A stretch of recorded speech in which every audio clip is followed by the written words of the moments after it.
Here they are. Kjeld versus Sam.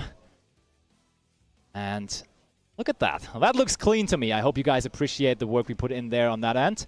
And it is another Tenpai Dragon that we have here in that round. And it is Sam starting. So again, we did not see the dice roll, meaning we don't know whether Sam already has the info that he is up against Tenpai or not, because that information is very crucial in a way how to set up your field, because there is nowadays in Snake Eye some interesting options actually to also include going first. For example, the Lyrilisk or the Fucho are extra tools that would just say, hey, no battle damage this turn. So that could definitely be the way, but I don't know whether he got that info. But first of all, we're going to go 1-for-1, discard Ghost Ogre and Snow Rabbit, but Kjeld wastes no time using Infinite Impermanence on that. And that is followed by a sad card, and that sad card isn't going to be there for long. Immediately, the Happiest Feather Duster by Kjeld. And that means the field is empty besides that Snake Eye Ash, and that is what a Tenpai deck likes to see here. Oh, and the Lightning Storm too. I mean, why not? Let's just get rid of it all. That is no more spell traps, no more monsters. But is there now engine for Kjeld? Yes, of course. There is also the field spell, the Sangan Summoning. Once again, Jack did it last round, and Kjeld wants to do it as well, activating the effect. Not just yet, though. So this is actually quite crucial by Kjeld here. He is playing around Ghost Ogre and Ghost Ogre, because if he would have immediately activated the Surge effect of the field spell here, it could have been Ogre, and then the protection effect of the card also is not applying anymore. But we wanted the protection effect for our, as I just said. And if it is synchro summoned, you can special summon one Cyberus Tuner from your hand or graveyard in defense position. So definitely some interesting decisions here by Sam. Interesting deck building. And I'm definitely excited to see whether this is going to come in here. But let's see. We see that Sam definitely has made the decision of going first again. And he, look at that, normally wanted was always a guaranteed Diabellstar of a Black Witch. But there's also an addition to the Snake Eye Diabellstar strategy. Most recently now in Legacy of Destruction, there was a new Diabellstar card being released as well that is now able to be searched off of the Wanted that we just saw. And that, of course, in that case is going to be the Snake Eye Diabellstar, and I really like the introduction of that card. That gives you more flexibility. Also, additionally, I think the most important part about this card is it makes you able to use your field spell as an extender, which is huge, honestly. Because from now on, you can just put that card into your spell and trap zone with the field spell that we are just searching here, the Temple, and then you can use it as a card to summon out itself. So by just activating the field spell from now on, you actually have the option to bring another monster to the field, which before was not possible, to be honest. But yeah, we see him now from there on going for Oak. Oak uses its effect, sending the Ash, or I think it was the other way around. The Oak was in the spell and trap zone. Both of these together are going to bring out the Flamberge Dragon. And it's honestly, it's tough as a Tenpai player because you don't know 100% whether your opponent sends you first or whether he sends you second. So it might as well be that Kjeld has cards like Anti-Spell Fragments or something in his main deck right now because he assumed that his opponent is just going to send him first. And now Sam goes first and completely destroys that strategy a little bit. But yeah, from here on, I'm excited to see whether we get access to the Synchro package of our deck. But I gotta say, we used Original of the Sinful Spoils quite early here for Sam. And that usually is a sign that you cannot go for your Synchro package with it, because you access the Jet Synchron, which is your only tuner in the deck. I mean, besides Effect Veiler and, for example, Ash Blossom, but like your main tuner that you want to use. You access that through Original, of course, and that was used here to grab one of the Snake Eye monsters instead, and therefore it's not coming to the field here anymore at all. Okay, now Sam is thinking, what's next here? Yeah, it looks chill, honestly. I don't think Kjeld cares too much, to be honest. He's like, okay, do your thing. I will just do Happiest Feather Duster and Lightning Storm as I did in Game 1. Easy peasy. Okay, so, oh, and Sam really has to think here. Maybe he kind of outplayed himself there, going through the motions quickly, and now at a point where he doesn't know what to do anymore necessarily. And he decides to link off Snake Eye Ash and IP Masquerena. That usually... Okay, the Poplar also is going to be used, meaning we are going for a link 4 instead of a link 3. And that link 4 is going to be Appaloosa. And Appaloosa here has, of course, the ability to negate free monster effects as free materials were used. Now we use the effect of the Oak, Snake Eye Oak, to summon out Flamberge from the deck, and we activate the effect of Snake Eye Flamberge Dragon to put that IP Masquerena into our spell and trap zone. And yeah, that looks solid to me. A very standard, very easy setup, but is it strong enough to withstand a Tenpai deck, to withstand the power, the speed that a Tenpai Dragon can put up? Because this deck, as we saw now for 3 consecutive games basically, has the ability to just summon out so many monsters. Oh, right away. Ooh, that's an interesting decision. We go for the Infinite Impermanence on the Flamberge. So now Sam has to decide, do we chain to summon out the IP? Because if he does not chain, there is, of course, the chance that Kjeld just follows this up with a Lightning Storm or a Harpiest Feather Duster, and then that IP Masquerena is lost and is not going to come to the field. Let's see. Kjeld. Okay, that is a thumbs up by Sam, meaning that Impermanence has resolved, and is it followed by one of these set cards? It's not. Okay, Kashtira Fenrir coming down, meaning we can now use our field spell. We can now use the Snake Eye Temple to summon out that IP Masquerena. And that is immediately what Sam is going to do. He's announcing the effect of Snake Eye Temple, trying to bring out IP Masquerena. And... yeah, he does. Targeting the IP Masquerena. Ooh, and Kjeld has to read the Temple, which honestly... I don't know whether that's a good sign. Did he forget about the ability of the field spell here to summon out the IP Masquerena? Maybe he did. Also, what I could have seen, the Imperm just being a way to bait out a monster effect to activate cards like Triple Tactics Thrust, activate Triple Tactic Talons, and those kind of things. I could have seen that, but... ooh. We allow the Surge effect of Kashtira Fenrir, grabbing another copy of Kashtira Fenrir, deciding not to negate it with Appaloosa. And I think that is a factor in the new meta game with the new Forbidden Unlimited list and also the new set Legacy of Destruction.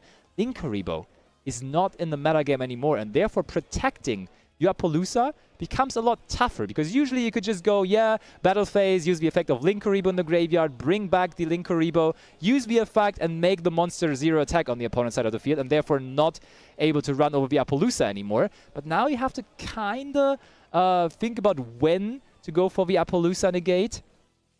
And we decided not to go after the Fenrir. Now, the problem with the Fenrir though is it will most likely just always trade with 2 negates of the Appaloosa, because the first one is going to be the Search effect. We decided not to negate that. And the second one, of course, is going to be the one banishing. Okay, and we now use the effect of IP Masquerena, linking off the Flamberge Dragon and the IP Masquerena itself, now enabling, of course, Kjeld to trigger the Fenrir. And now things are kind of getting interesting, because Kjeld activates Fenrir as Chainlink 1, as he's the turn player. And if Sam wants to trigger the IP Masquerena, wants to trigger the SP, he cannot negate with Appaloosa anymore. Okay. That is now interesting, because Fenrir is going to be Chainlink 1 no matter what. That is an interesting chain there, honestly. Because, like, let's break it down. Chainlink 1 as the turn player is always going to be the trigger effect of Kashtira Fenrir. Then, if Sam wants to use his trigger effects, and trigger effects in that case are going to be the Flamberge Dragon in the graveyard and the effect of SP coming to the field, because that is a summon effect. So if he decides to use those trigger effects, we cannot respond with the negate of Appaloosa anymore, as our effects are already Chainlink 2, Chainlink 3, and therefore we cannot directly respond to the Fenrir anymore. But it seems like we have figured it out. It seems like the Flamberge Dragon, at the very least, did resolve. Also, the Fenrir resolved face down, banishing the SP, which is honestly quite huge.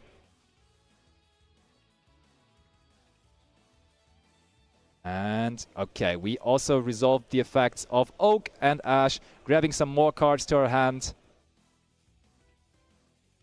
And over to Kjeld it is. So, honestly, We have baited out multiple things now just with the Kashtira Fenrir, and we didn't even go really into our Tenpai cards. I mean, yeah, there is Vichandra already being banished through the SP, but okay, we have to go into the battle phase. And when a Tenpai Dragon deck has to go into the battle phase without having a Tenpai Dragon on the field, that is bad news for them. That is the meaning, or that means that they will not be able to end the game this turn. And the Tenpai deck usually only needs one turn to end the entire game, but that is not going to happen here. Just 2 cards being set, and therefore the end of the turn of Kjeld. In the end phase, Sam activates the wanted to grab himself another copy of the Diabellstar Witch, but that looks good now for Sam with all the follow-up that he has, only facing that Kashtira Fenrir. I like his chances here, quite honestly. Okay, Sam's turn it is. Okay, immediately going for it. Okay, so we go for Formula Synchron.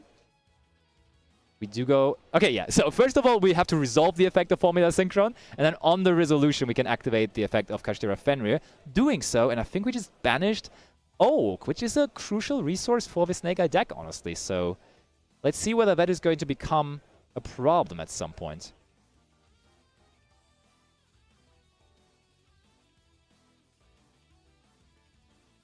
Oh, and we see triple tactic talents in the hand of Sam, which obviously is a huge factor as Kjeld just activated the monster effect in the main phase with that Kashtira Fenrir there.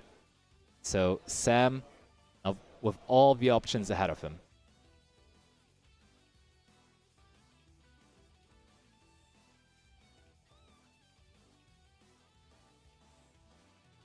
Okay. So Sam thinking this through carefully. Oh, there also is 1-for-1, and Kjeld just nodding, being like, okay, that's a lot of things I will have to face here. And we are going to summon out Snake Eye Ash. That is going to be able to grab Poplar as well. Poplar is going to use its effect to special summon itself. And then... Oh, we don't have a target to search for anymore. Oh, and look at that. I wasn't sure whether we would see it, but we do see it here in game number 2. The card that I was talking about, the Cyber's Integrator. And yeah, I didn't expect it. It's also, it's a Cyber's Synchro, bringing back the monster there. And just basically meaning you get more monsters to link with. It is a synchro engine, synchro free, but the meaning of it, in my understanding, is just that you are trying to get more monsters to the field, get to more monsters you can link summon with. We just link summoned into Nightmare Phoenix here, and see what we got there. We destroyed Heat Wave with that Nightmare Phoenix, and in my understanding, that means Kjeld totally expected to go first here. That is a card you side in when you expect your opponent to send you first. You just activate Heatwave at the beginning of the main phase, meaning your opponent cannot summon any monsters, and then you kind of reverse the situation of going first, because your opponent also cannot do anything, and then it kind of is as if you would go second through that Heatwave there. Okay, there comes Access Code Talker. Look at that, or look at that. Also very cool about the Integrator, it does not only provide you more monsters on the field, also when it is linked off, or when it's just sent to the graveyard actually, you can draw an additional card.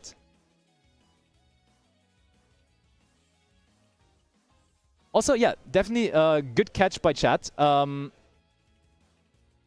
We are only going to be able to summon Cyber's monsters if we do use the revive effect of Integrator. So in this case, we actually did not even use the revive effect, but we just ended up we just ended up drawing a card by linking it away. Snake Eyes, maybe the 2 biggest contenders to win this event this weekend. I wouldn't be surprised if we see a total underdog deck taking it all down, but definitely those are like the most likeliest decks that could do it. And no surprise, Kjeld made Sam start, and Sam cannot capitalize on that. He has to set 1 card and call it a day. Lightning Storm takes care of the Cosmic Cyclone, and Kjeld is nodding, rightfully so. He lost the situation he's in. That is just what he wanted. Oh. Sam contemplating on whether to use a response to now the quick spell. Interestingly enough, we have to use the quick spell here in the main phase. So it looks like to me that this is maybe the only access to engine. Sengen Cayman usually is being used in the battle phase, but here he wanted to search one level 4 or lower fire monster from the deck to his hand. Maybe meaning that he doesn't have any monsters at the moment. Okay, never mind.